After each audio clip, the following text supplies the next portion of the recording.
The world's most immersive movie experience begins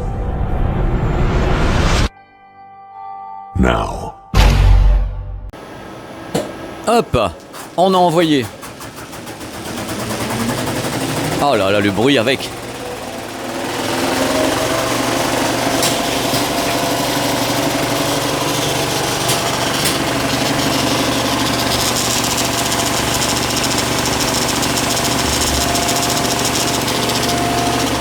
La vitesse de rotation m'épate à mort.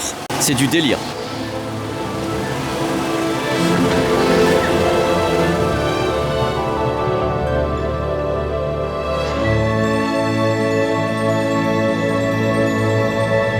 C'est pas magnifique? Regardez. Bonjour, bienvenue sur ma chaîne YouTube PPWA pour un reportage entièrement consacré au premier cinéma français qui est à même de diffuser le film L'Odyssée de Christopher Nolan en 1,43 avec une pellicule 70 mm. C'est là, c'est dans quelques instants avec Sébastien, le boss. On ira également dans la cabine de projection rencontrer Igor ainsi que Nohan. Il y aura bien sûr la salle, des tas d'infos, vous allez vous régaler. Il y aura carrément également un bonus.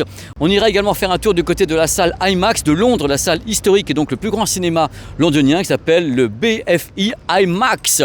Bref, embarquez dans quelques instants avec moi à l'entrée de ce cinéma magnifique où Sébastien nous attend pour nous faire vivre quelque chose d'extraordinaire. Oh là là, il est incroyable, cette mise en scène pas du tout préparée. Salut Pépé, bienvenue. Salut, je suis ravi de Sébastien. t'accueillir au Pâté Odysseum. Mais oui, mais moi aussi je suis ravi. Alors, on y va comme ça en immersion. Mais il est beau ton endroit, c'est incroyable. Exactement, c'est un cinéma qui a été construit en 98, donc il a déjà quelques années derrière lui. C'était le premier multiplex de Montpellier, évidemment. Et on s'appelle Pâté Odysseum depuis 2 ans, depuis que le cinéma est passé sous enseigne Pâté. Avant, c'était un Gaumont, les Montpelliérains le connaissent bien. Et aujourd'hui, pourquoi est-ce qu'on s'appelle Pâté Odysseum ?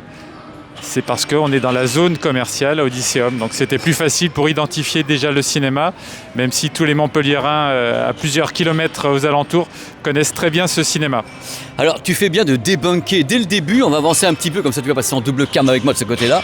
Parce que le truc, c'est qu'autour de moi, on m'a dit « Ouais, alors ils ont construit une salle IMAX spécialement pour le film. » Même Christopher Nolan joue avec ça. En disant « Ouais, alors moi je connais très bien Sébastien. La salle s'appelle l'Odysseum parce que je mets l'Odyssée. » Et pas du tout en fin de compte. C'est moi qui ai conseillé Christopher de faire un film à propos de l'histoire d'Homère pour qu'on puisse l'accueillir ici. Donc ça, c'est fantastique et je le remercie d'avoir joué le jeu à fond.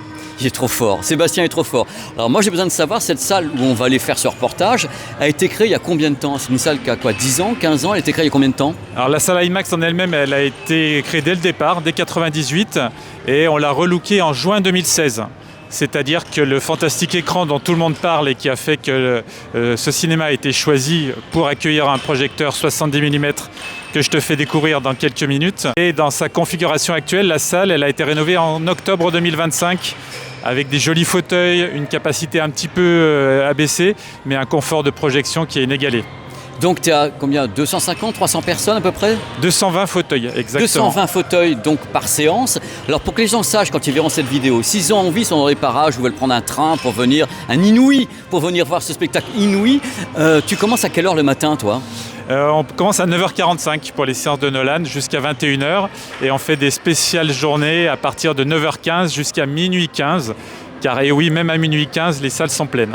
Tu sais que dans le monde entier, il y a 41 salles qui le font, tu sais que tu as des confrères à toi qui font la nuit et tout, 6h du matin, 5h du matin, il y a du monde. Oui, j'en doute pas. C'est vrai que nous, les taux de remplissage sont extraordinaires. Les salles sont pleines, évidemment. Les spectateurs réservent très en amont leur visite. Il y en a même qui se déplacent de partout pour venir. Et ça, on a des témoignages assez fantastiques au cinéma. Les équipes me remontent beaucoup d'Italiens, d'Espagnols, de Suisses et évidemment partout en France. Alors le truc, c'est que là également pour débunker, il n'y a pas que cette salle ici, il n'y a pas que la salle IMAX. Tu as combien de salles dans ton complexe? 17 salles. Dans les salles que tu as du 4DX aussi, tu as quoi? Tu as un peu de Oui, tout pas? on a une deuxième technologie qui est très prisée également, c'est la salle 4DX, tu as raison. Et est-ce que tu mets l'Odyssée en 4DX ou uniquement dans ta grande salle? L'Odyssée est évidemment en 4DX, on a 3 salles numériques et évidemment l'incontournable salle IMAX. la salle IMAX. Alors justement, tu dis tout à l'heure un truc qui moi m'a fait tilt. Regarde, je vais te faire un petit côté hollywoodien comme ça. Ça m'a fait tilt, Sébastien. Tu m'as dit, on a été choisi. Parce que des projecteurs 70 mm, il n'en existe pas beaucoup. Donc IMAX a proposé à Pathé l'année dernière d'étudier une intégration dans un des cinémas. Et le choix artistique s'est fait sur le Pathé Odysseum grâce à notre écran. Fantastique, 1.43, c'est le plus bel écran pour pouvoir voir une projection en 70 mm. Donc c'est pour ça qu'artistiquement, c'est le Pathé Odysseum qui a été choisi. Cet écran, il existe depuis 1998, en projection laser depuis 2016. Donc l'écran n'a pas changé et la salle IMAX n'a pas changé. On a l'impression qu'on découvre quelque chose de A à Z, mais vous étiez déjà là. Notre salle IMAX a toujours été prisée, c'est-à-dire Oppenheimer, on a fait des complets très régulièrement. Oui, mais je parle du buzz. Et le buzz je suis là. dont Tu m'as jamais invité avant, tu m'as jamais vu. Mais là, c'est ça. maintenant que je suis là. Le buzz, c'est en fait la pellicule. C'est le projecteur qui fait le buzz. On revient à une projection en 70 mm, donc avec une pellicule. On n'est plus sur du numérique. On est sur vraiment un film qui exige de l'humain, du matériel. Un projecteur, on en a parlé. 40 dans le monde, on en a un ici. C'est vraiment une chance incroyable. On a mis 6 mois de préparation, 2 mois de travaux, parce qu'il a fallu aussi adapter tous nos locaux pour ce projecteur 70 mm. Que je te propose maintenant, parce que c'est très important, on va te suivre et on va aller voir la salle. Ça y est, regardez, nous y sommes, 24 mètres sur 18 mètres de haut. C'est ça l'IMAX 1.43. C'est quoi les formats? Le format 1.43, ça veut dire que l'image est 1.43 fois plus large qu'elle n'est haute. C'est presque, on va dire, un 4/3. Et c'est le format IMAX. Mais attention, autre truc super important à savoir, cette salle est IMAX en 1.43 avec cet écran extraordinaire. Mais il y a d'autres salles IMAX dans le monde qui ne sont pas 1.43, mais au format 1.90. Et ce sont également des salles IMAX. Parce que le truc, depuis le début, j'entends des choses sur Internet partout en disant « Oui, alors ça, ce sont les seules vraies salles IMAX. Les autres, c'est pas de l'IMAX. » Oui, c'est de l'IMAX.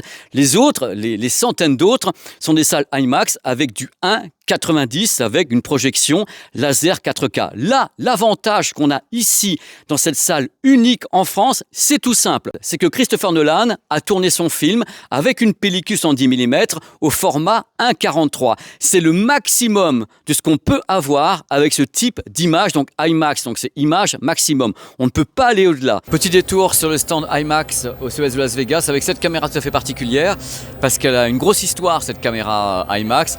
Elle a notamment été utilisée par Christopher Nolan sur le film Dunkirk. Ça, c'est la pellicule 110 mm qui est donc associée à cette caméra. Il faut savoir que normalement, si jamais on scannait de façon native les possibilités de cette caméra, on aurait une définition 18K. Voilà, donc quand on scanne en 8K, on est quand même encore en dessous de ce qui est possible pour un scan IMAX. Ça, c'est uniquement la source de captation, c'est-à-dire l'acquisition. C'est pour vous dire à quel point c'est super impressionnant d'avoir un écran comme ça. Alors, il faut parler d'autre chose. J'ai lu beaucoup de choses sur Internet en disant oui, alors la seule façon de voir ce film, c'est évidemment, comme l'a fait Christopher Nolan, qui a tourné ce film exclusivement en IMAX 1.43 et c'est une première mondiale. La seule façon de le voir, c'est de le voir comme ça et que les autres visionnages ne sont pas vraiment le film puisqu'on rabote en haut et en bas. Alors, il y a un truc encore important à savoir. Il faut savoir que l'œil humain a une périphérie qui est plutôt latérale qu'en hauteur.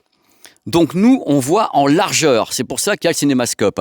Quelle est la solution pour faire ça? Vous allez voir, c'est très très simple.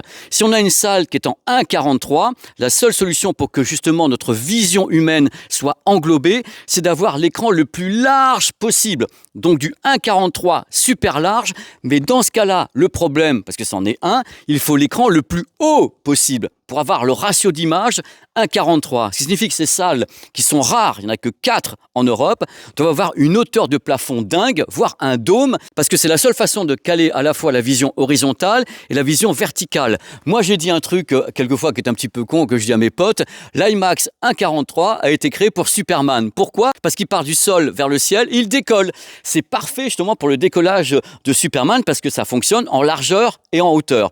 Donc, c'est ça l'avantage de l'IMAX 1.43, mais encore une fois, ce qui est important à savoir, c'est qu'il y a des centaines, voire des milliers de salles de cinéma dans le monde qui n'ont pas du 1.43. On peut voir le film en 1.90, en 2.20, en 2.39. Ça dépend en effet des salles de cinéma, sachant que le 1.90 est également un format IMAX. Vous voyez un petit peu le bazar.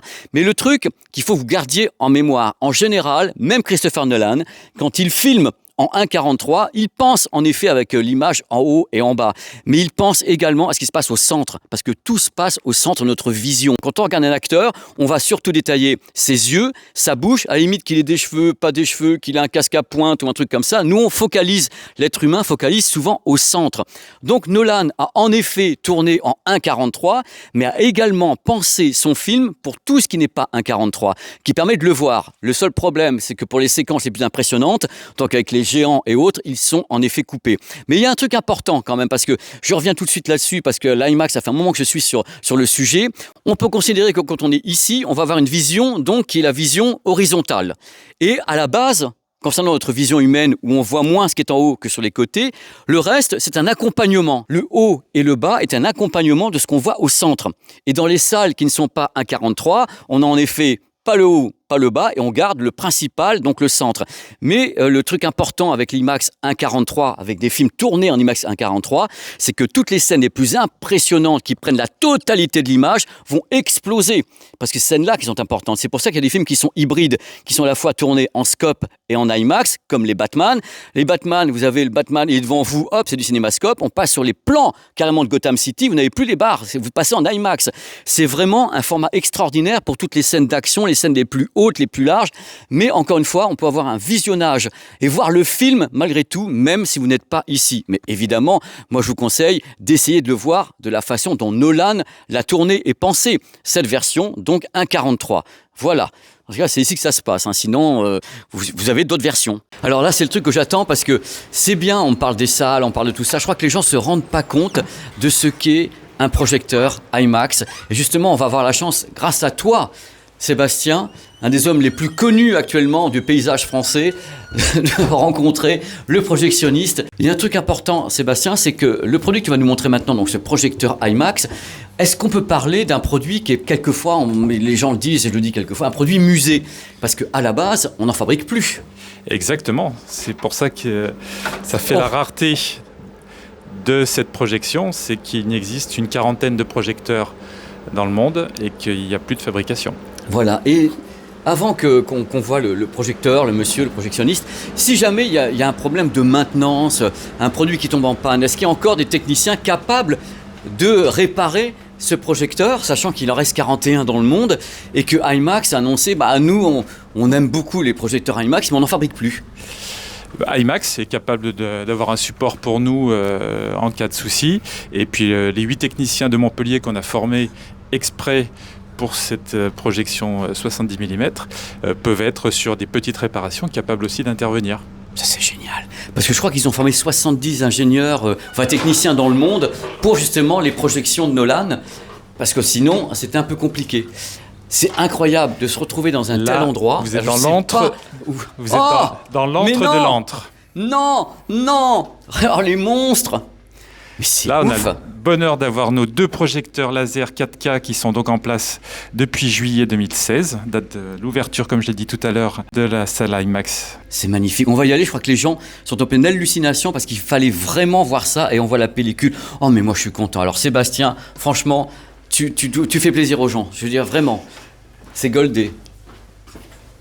Hop. Et pour le coup, on mesure tous les jours la chance qu'on a de faire partie des 40 cinémas dans le monde à posséder cet équipement. Tu m'étonnes. C'est incroyable. Alors là, c'est l'antre de l'antre, mais non. Bienvenue dans la cabine IMAX. Salut jeune homme. Ça va ?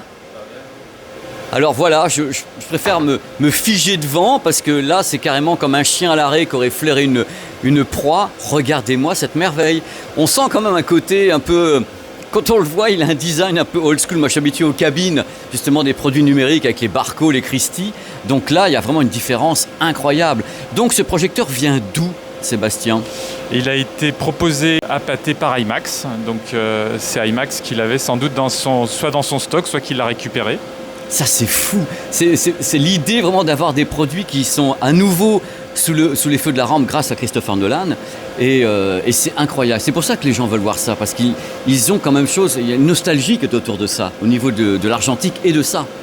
L'engouement est incroyable, à la fois pour les séances, pour la qualité du film évidemment, et puis ce procédé technique qu'on fait finalement redécouvrir à tous les spectateurs et à tous les Français, et qui est magique, vraiment. Alors là, on peut faire la différence entre quelque chose de particulier, puisque là, on a ce projecteur et on a la péloche. Et à côté, justement, c'est les projecteurs que je connais, ceux-ci, c'est-à-dire ceux que j'ai vus dans les autres salles pâtées, j'ai ceux-ci, moi. Donc, les deux monstres qui sont là avec leur... C'est de l'alimentation et de la ventilation, c'est ça ici ? Exactement. Et là, la magie, c'est la cohabitation de ce projecteur 70 mm pellicule. C'est incroyable. Donc maintenant, moi, j'ai la question.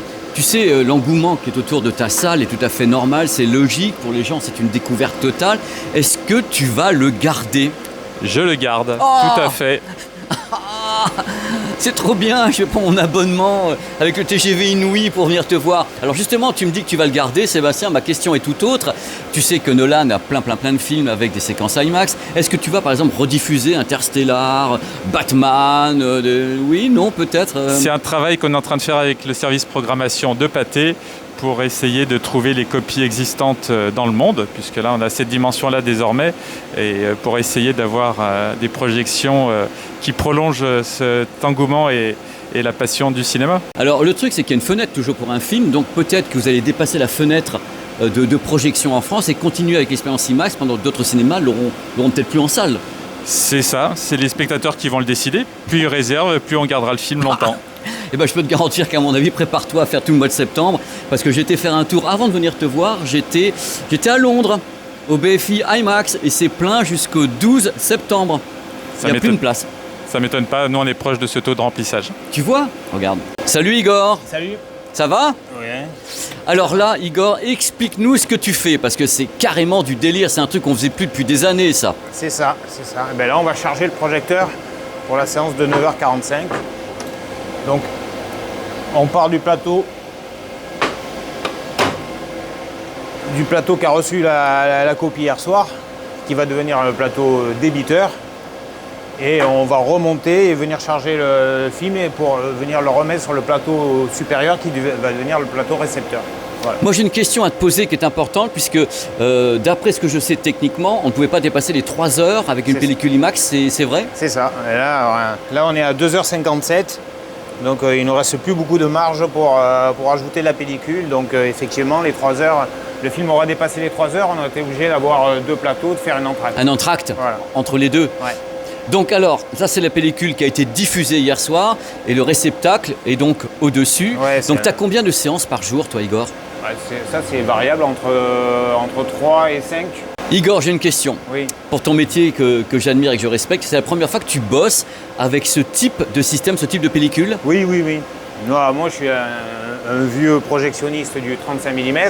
Alors ici à Montpellier, on avait déjà à l'époque en 98 quand on a ouvert une cabine 70 IMAX, mais il y avait 2 équipes séparées. Il y avait une équipe qui s'occupait que de l'IMAX et une équipe qui s'occupait du 35. Et moi, je faisais partie de l'équipe du 35. Donc, même si je l'ai vu fonctionner, je n'ai jamais pratiqué jusqu'à aujourd'hui, quoi. Est-ce que tu as été formé pour le faire ou pour toi c'est la même chose que le 35 ?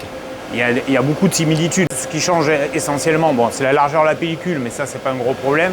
C'est le chargement dans le projecteur qui fait appel à une autre technologie que la technologie classique des projecteurs 35 mm qui fonctionnait avec le système des débiteurs de croix de Malte. Donc là, effectivement, c'est une technologie particulière. Sinon, on retrouve quand même beaucoup de choses qu'on pratiquait déjà avec le 35. Donc là, on va assister au chargement de la pellicule en elle-même, parce que je pense qu'il faut qu'elle passe au travers de tous ces rouages. Non, pas tous. Pas tous. Par pitié, pas tous. Ah, ça, c'est pour la partie audio, notamment, sur cette salle. Voilà, avec un retour audio qui est ici. Allez hop, c'est parti. Igor est dans l'action. Croyez-moi, c'est pas des images qu'on voit tous les jours, hein, parce que j'ai fait des reportages aux États-Unis sur l'IMAX, mais jamais j'avais pu faire les coulisses à ce point-là. C'est-à-dire que là, c'est quand même goldé, c'est le cadeau total. Hein, c'est de la folie furieuse. Donc ça, c'est le brain, c'est ce qui va... Nous, on appelait ça un palper à l'époque en 35 mm, donc c'est exactement la même chose. Ça va permettre de réguler la vitesse du plateau au début. C'est-à-dire qu'au début, la circonférence étant petite, ça va demander à une rotation importante du plateau, et plus le film va se débiter, moins il aura besoin de tourner vite. Donc c'est le palpeur qui gère ça et qui régule la vitesse. Et après, n'oubliez pas, la pellicule part de là et hop, vers le bestiau de l'Ouest qu'attend là-bas d'être nourri. Voilà, c'est ça. Et vous avez l'amorce, ce que j'appelle une amorce, hein, qui est Oui, devant. oui, c'est ça, c'est une amorce. Et tout simplement, vous avez le passage. Là, on est sur quelque chose, il n'y a que 4 cinémas en Europe qui ont ce process. Parce que, en effet, 70 mm, pellicule, IMAX, format 1,43, c'est une pellicule 15 perforations qui est dessus. C'est la différence avec ce qu'on fait maintenant, c'est que le projecteur, là, est loin justement du magasin. Parce qu'on va appeler ça un magasin qui va délivrer ici, et le projecteur est donc là. Voilà, donc ça, c'est le trajet obligatoire de la pellicule dans le projecteur, pour arriver au projecteur. Et c'est parti. Dernière étape. Est-ce qu'avant qu'on arrive, Igor, tu as fait un calibrage du projecteur ou un truc comme ça, ou essayer la lampe pour savoir si elle va bien Non, c'est pas la peine. En fait, à la différence du laser qui a besoin d'être calibré pour la colorimétrie, pour le son, lui, il n'a pas besoin de ça puisque la couleur, elle est sur la pellicule, quoi. Donc juste, il suffit que notre lampe, elle a une durée de vie de 1000 heures. Là, elle doit atteindre les 300 heures. Donc pour l'instant, elle n'a pas de... On n'a pas de problème avec elle. Elle n'a pas de système... Elle ne pompe pas encore. Elle est bien stable. Donc il n'y a pas besoin de faire de calibrage. Et pour le son, de toute façon, comme on est obligé d'allumer le laser et que le laser fait sa calibration image et son, le son est calibré. Le son est déjà calibré. Mais c'est pas le 70 qui le fait, c'est parce que c'est le laser qu'on est obligé d'allumer puisqu'on va tourner en première partie en laser et que la baie audio est gérée par le laser. C'est 12 canaux ici ou pas? Je crois que l'Odyssée est en 5. Oui, parce que Nolan n'est pas le fan absolu du Dolby Atmos, DTS-X et autres, il peut faire travailler de façon plus classique. Donc là, il y a un débiteur d'entrée et un débiteur de sortie qui eux tous tournent à vitesse continue. Et après, c'est le système de la cam qui, avec ses griffes, amène chaque image pour qu'elle soit un temps projetée et un temps escamoté. Et avec un système du rotor qui tourne et qui entraîne la pellicule et un système de compresseur air qui vient aspirer la pellicule pour bien la plaquer contre la fenêtre de projection. On est d'accord que la pellicule 110 mm IMAX de ce type-là est la seule à avoir 15 perforations. Parce que dans la profession, il n'y en a pas d'autres qui ont 15. C'est la 15 perforations. 15 perforations, ouais. Voilà, c'est la seule. C'est la seule. Et c'est du délire, il faut le voir pour le croire. Et ici, vous avez donc ce projecteur IMAX qui est sorti du futur, du passé. Tu connais la puissance de la lampe, Igor, ou pas? Oui. C'est une 7000 watts. Le truc qui est fou, c'est qu'en lançant ce film, qui est le premier donc, à avoir été créé en full IMAX, il a fait renaître quelque chose qui n'était plus du tout usité de façon large. Bon, bien sûr, il y a 41 cinémas dans le monde qui peuvent travailler comme ça, mais à la base, c'est presque une résurrection de voir réapparaître ce type de projecteur. Et voilà, c'est parti maintenant. Le magasin réceptacle est en train d'être installé. Tu connais le poids de la pellicule au total? Je pense qu'on est à plus de 150 kg. Bah ouais. Parce que l'ensemble, quand c'est arrivé, faisait 390 kg dans ces boîtes. Donc je pense qu'on est autour des 150 kg. Vision sur les boîtes, ça va faire rêver. Donc là, je vais avancer l'image, le start image qui est là. Voilà, start image, c'est ici. Voilà. Et on va la positionner devant l'objectif. Le start image, je vous le montre ici, il est là. Regardez, on va le suivre. C'est le start image. Quand lui part, c'est le donneur d'ordre, en fait, quand c'est le top départ, comme un timecode. Donc le timecode, c'est ça, on envoie là, et la synchro départ ici de l'audio IMAX. Donc maintenant, je vais positionner le projecteur, puisque là, on le recule pour pouvoir le charger, et après, sa position, elle est collée au hublot pour pouvoir projeter. C'est incroyable. On vit un rêve. C'est Cinéma Paradisio. Voilà, donc on le replace. C'est du délire. Donc là, officiellement, vous êtes prêt, Igor? Pas encore. Pas encore. Pas encore. Là, je vais revérifier une dernière fois mon chargement.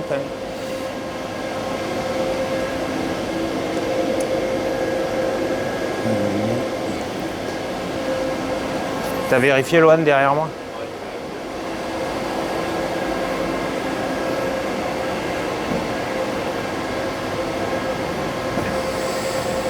Ok, on est bon.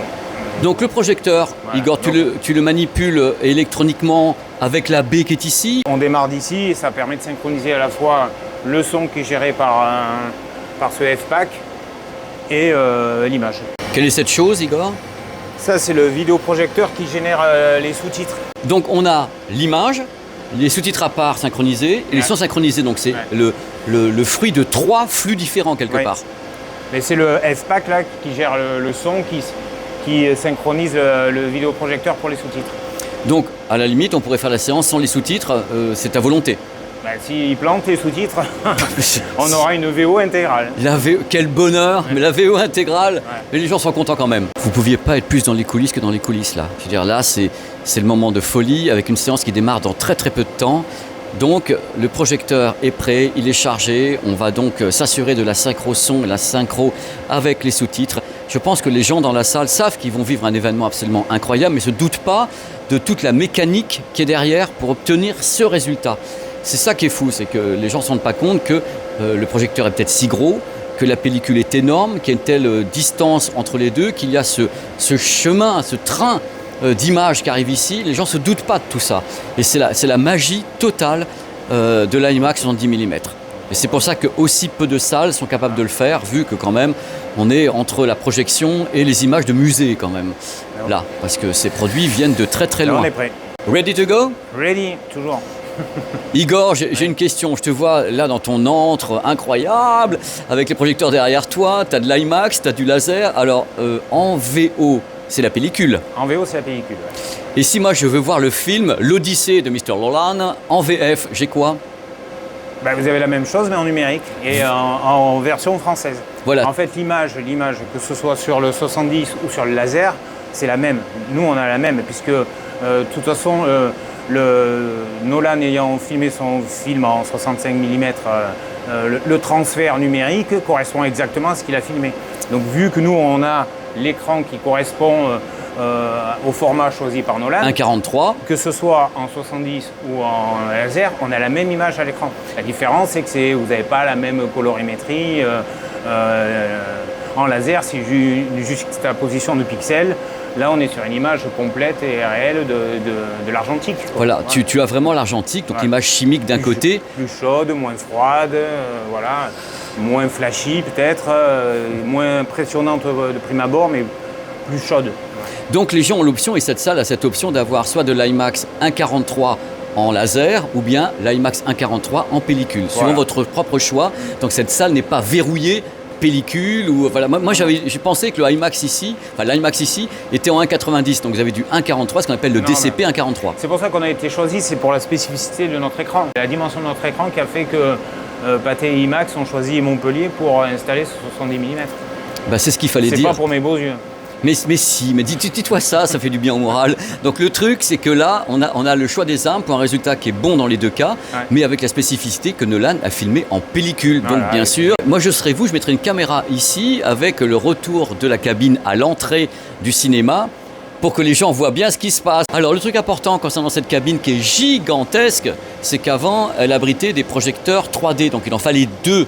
Donc c'est pour ça que la cabine est tout aussi grande que ça. C'est rare que j'ai des cabines aussi grandes. En général, c'est la moitié de ça. Mais là, il fallait déjà du matos. Le public est là, il s'impatiente. Il sait qu'il va s'en prendre plein la tête. Et il est heureux. Voilà. Oh là là là, ça y est, la cabine est dans le noir. On sent que dans peu de temps, l'ambiance va se créer ici. Avec Igor qui va envoyer la péloche. Parce que là, on peut le dire, hein, on va envoyer la péloche. Et le public est prêt. Ready to go.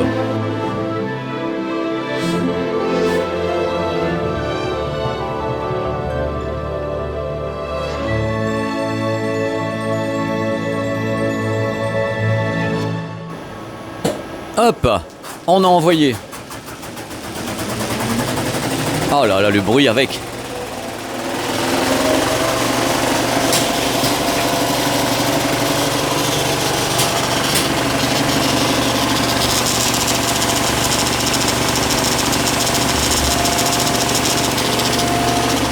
La vitesse de rotation m'épate à mort.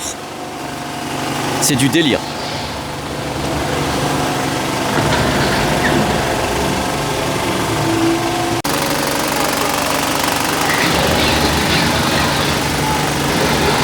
Ici, on a un retour audio avec les baies de travail.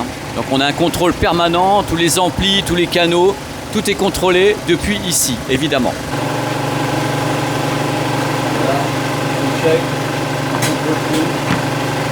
Écoute, franchement Sébastien, waouh!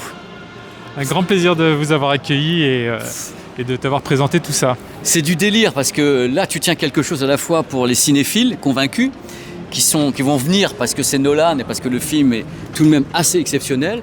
Et j'ai vu tout à l'heure justement un nombre d'abonnés dingues que j'embrasse et qui sont des technophiles aussi. Tu as les deux ici, c'est que tu as des gens qui veulent expérimenter ça. On a des spectateurs magnifiques, ils sont cinéphiles, ils sont curieux et on se régale avec eux tout au long de l'année.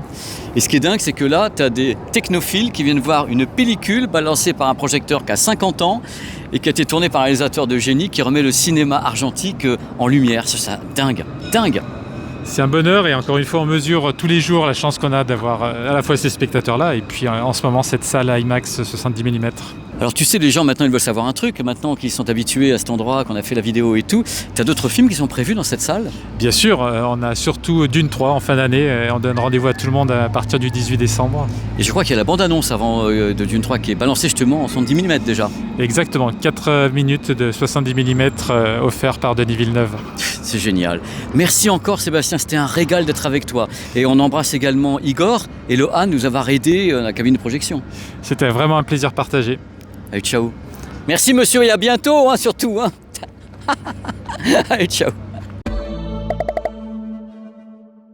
Bonus super important, vous vous rendez compte, cette merveille de reportage ici à l'IMAX à Montpellier. Mais attention, si vous voulez voir ce film ailleurs, si vous n'êtes par exemple pas en France, il y a la Belgique, il y a l'Allemagne, il y a la Grande-Bretagne. Oh bah oui. Et dès qu'on parle de grand écran IMAX en Europe, on pense souvent à Londres avec l'écran BFI IMAX. BFI, c'est pour British Film Institute. C'est un très très grand écran et magie du direct, je serais bien devant d'ailleurs. Comme ça, oh mais c'est quoi ces vidéos absolument incroyables avec un gars qui voyage tout le temps? Ben oui, et voilà, on va donc faire un petit tour. Je vais vous en parler un petit peu, je vais vous montrer les images en même temps. Cet écran IMAX, donc BFI, qui est juste là derrière moi. Cet écran IMAX a été fondé, à ma connaissance, en 1999. C'est, à ma connaissance, le plus grand cinéma en Grande-Bretagne et un des plus grands écrans IMAX qui existent au monde. Alors, vous allez voir un petit peu, je vais rentrer tout doucement, comme ça. Je vais essayer de ne pas me faire gauler en même temps. Oh là là, il rentre avec son smartphone et tout. Il est content. Je ne pourrais pas faire de séance, j'ai pas le temps de faire ça. Mais donc, tous les cas, ici, on est dans l'antre. L'antre, en effet, où est diffusé actuellement le film de Christopher Nolan. Et il n'y a plus un seul ticket avant le 10 septembre, un truc comme ça. C'est entièrement full. Tout l'été est full. Il y a des gens qui viennent du monde entier pour venir ici voir le film de Christopher Nolan en 70 mm IMAX. Alors, l'écran à l'intérieur, regardez les images, il a 20 mètres de hauteur sur 26 mètres de largeur. La surface de diffusion, c'est 520 mètres carrés. Là, c'est au-dessus de nous, parce que c'est un dôme qui est au-dessus de nous, donc 520 mètres carrés d'images. Alors, il faut savoir qu'il y a 15 rangées de sièges. C'est absolument panoramique, c'est sublime. Ils ont un projecteur IMAX laser 4K qui date de 2022, donc qui est tout récent, et bien sûr, projection de pellicule 70 mm, donc c'est là où ça devient du délire, 15 perforations, 70 mm, et c'est justement ce qu'on a ici, donc une vraie, entre guillemets, vraie image qui est en 1,43, sachant que l'IMAX est également 1,90 en numérique. La section audio est absolument incroyable également, puisque c'est de l'IMAX en 12 canaux, avec 12 500 watts de puissance, donc autant vous dire que quelque part, ça tabasse un petit peu. Entre la qualité de l'image et le son, ils ont vraiment un outil absolument incroyable qui permet justement de faire venir des gens du monde entier quelquefois, et dans tous les cas de l'Europe, pour venir ici au BFI IMAX. Autre truc à savoir, vous l'entendez peut-être pas, mais moi ici, j'entends des vibrations. On est tout près d'une station de métro, donc il a fallu construire ce cinéma en l'insonorisant. Donc c'était vraiment quelque chose qui a été un peu compliqué à faire, mais dans tous les cas, ils l'ont fait et c'est une véritable merveille. Moi, je suis venu ici plusieurs fois, là, j'aurais pas le temps de le faire, mais globalement, je suis venu déjà voir des films ici parce que c'est tellement exceptionnel de pouvoir être là au BFI IMAX. Ouais, je prends mon petit Eurostar et hop, j'atterris ici, dans ce dôme absolument incroyable, qui a toute sa légitimité et vraiment dans cette vidéo. Donc vous avez une vidéo complète avec en même temps l'IMAX de Montpellier ainsi que l'IMAX, donc le BFI, ici à London City. Donc vous avez vu quelques images, le dôme étant au-dessus. Voilà, vous voyez les images du dôme actuellement. Je suis très très heureux d'avoir fait cette petite séquence. Ça me fait très très plaisir de pouvoir vous avoir montré comme ça l'IMAX de London City. Pathé Montpellier a réceptionné, a récolté... Pardon, attends, c'est pas grave, continue à tourner. T'as recoupé? Regardez, tout est dit. Je vais me marrer. Laisse tourner, c'est pas grave. Non, arrête parce qu'au montage, je vais être de la merde. Attention, on peut voir ce film également ailleurs, dans d'autres pays. On peut le voir directement. Mais oui, mais là, j'enchaîne sur la Grande-Bretagne. La Grande-Bretagne n'est pas le mot. Venez avec moi, on va vivre un moment extraordinaire où je suis tellement ébloui que ça va être génial. Donc venez avec moi et machin ton truc. Là, et tu peux continuer à me filmer, et peut-être que quand je vais arriver là, tu peux ne plus être en plan large. Et je dis voilà, quand on est dans une salle IMAX, mais tu vas improviser. Là, on voit la dimension de la salle, donc toi, si tu te balades là, c'est parfait, parce que moi, je peux venir te rattraper. Voilà, là, quand on est devant l'écran IMAX, ce qui se passe, c'est tout simple, c'est qu'on a une vision humaine malgré tout. Notre œil voit en largeur. C'est ça qui est important à savoir, on n'a pas une vision périphérique en hauteur. C'est pour ça que ces écrans IMAX doivent être super larges et en même temps extrêmement hauts. Donc il faut construire des salles particulières et des dômes. Et là, ça coûte une blinde. Ah. Excuse-moi de te faire ça, je suis désolé. À penser le film plutôt en 1,85, voire en 2,35. Coupe.